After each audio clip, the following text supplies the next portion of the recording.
Le khoms dans l'islam et dans le chiisme, c'est le sujet de cette vidéo. Restez avec moi, je vous explique tous les détails.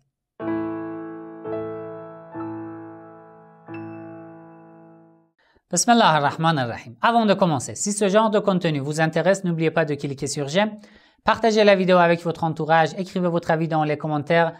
Si vous n'êtes pas encore abonné à ma chaîne, abonnez-vous, cliquez sur la cloche pour être informé dès que je publie une nouvelle vidéo. Le khoms en islam et dans le chiisme, surtout dans le chiisme, a un statut très important en fait, on peut dire.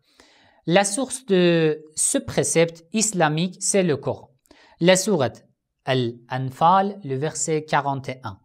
وَاعْلَمُوا أَنَّمَا غَنِمْتُم مِّن شَيْءٍ فَأَنَّ لِلَّهِ خُمُسَهُ وَلِلرَّسُولِ وَلِذِي الْقُرْبَى وَالْيَتَامَى وَالْمَسَاكِينِ وَابْنِ السَّبِيلِ إِن كُنتُمْ آمَنْتُم بِاللَّهِ.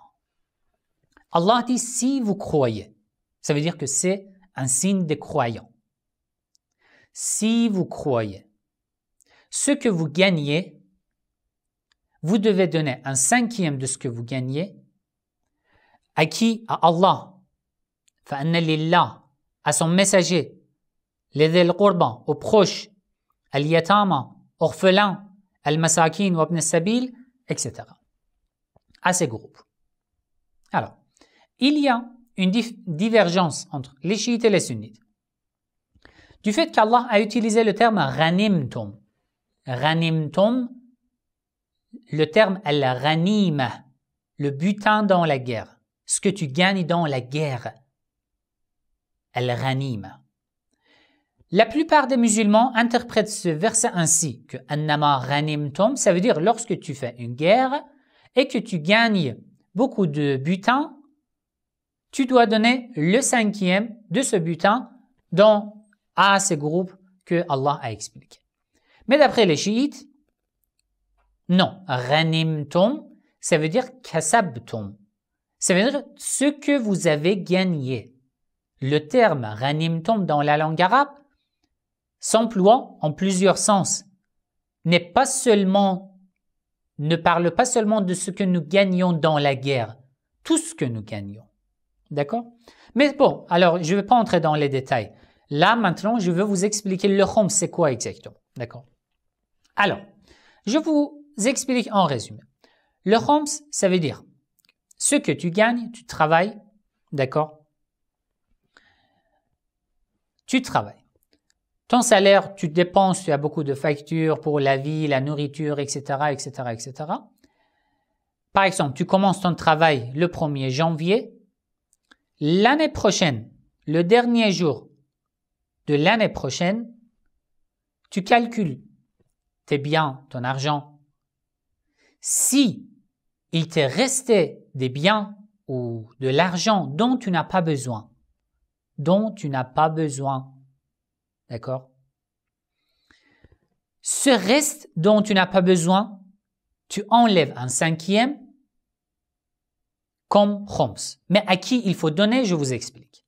D'accord?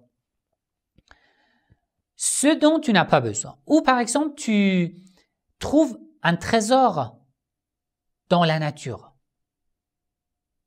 dans les montagnes, dans les forêts, etc., etc. Tu dois donner un cinquième.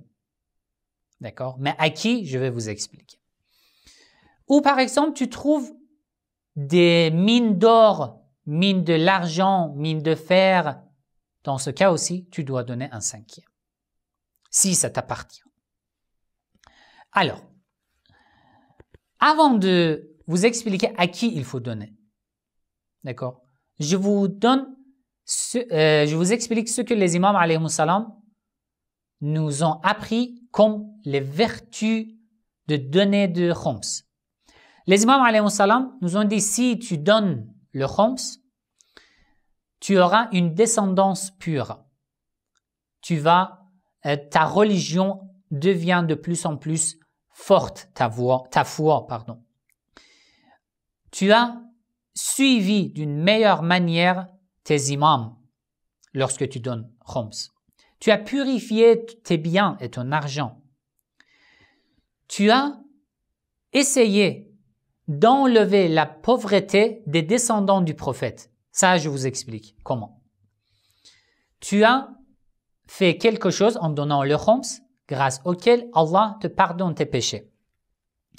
Allah te garantit le paradis lorsque tu donnes le khums. Les imams alayhim salam prient pour toi et Allah augmente ses bienfaits pour toi. Ça veut dire, apparemment, tu as donné un cinquième de tes biens, de ton argent, dans le chemin de Dieu.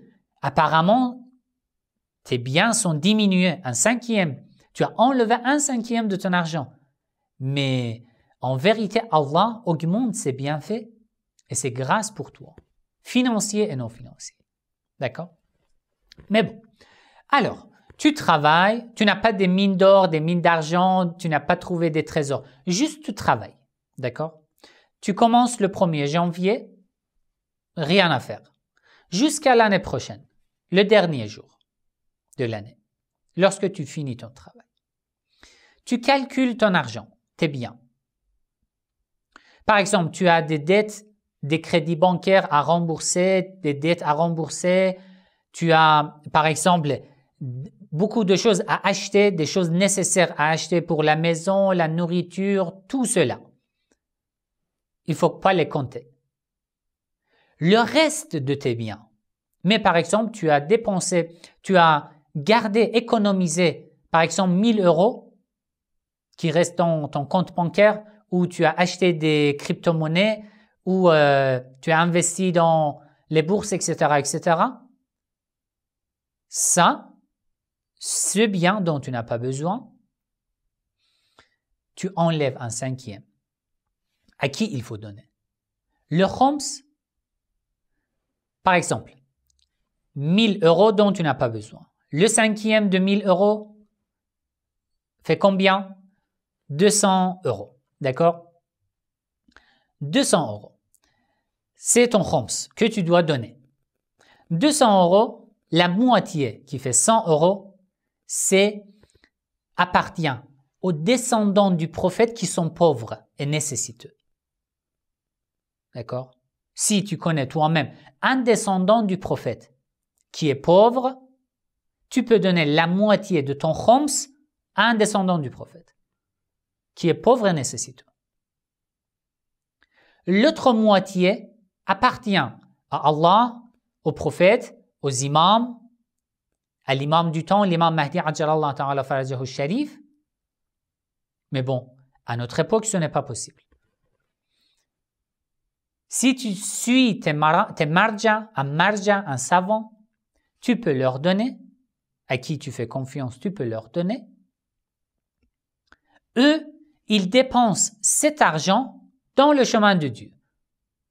Par exemple, ils construisent des mosquées ou ils achètent des livres pour distribuer parmi les gens ou ils construisent des écoles islamiques. Voilà, tout ce qui concerne la religion pour la propagation de l'islam. Ils dépensent cet argent dans ce chemin. Tu peux donner à ces savants, ces professionnels. Et si tu ne suis aucun marja et tu ne crois pas à suivre des marja, au moins toi-même, fais-le et donne et dépense cette somme dans le chemin de Dieu. D'accord? Pour la propagation de l'islam. D'accord? Bon. Il y a des biens sur lesquels il n'y a pas de khums. Par exemple, la dot qu'une femme prend après le mariage. La dot n'a pas de khums. Appartient à cette femme et elle n'est pas obligée de donner le khums de sa dot. Ce que tu prends comme cadeau n'a pas de khums. Ce que tu gagnes comme l'héritage n'a pas de khums. Juste ce que tu gagnes comme salaire, ça, tu dois calculer le khums et le payer. Certains disent que non, dans notre pays, déjà on paye beaucoup d'impôts à notre gouvernement. Et pourquoi donner de khums? Il y a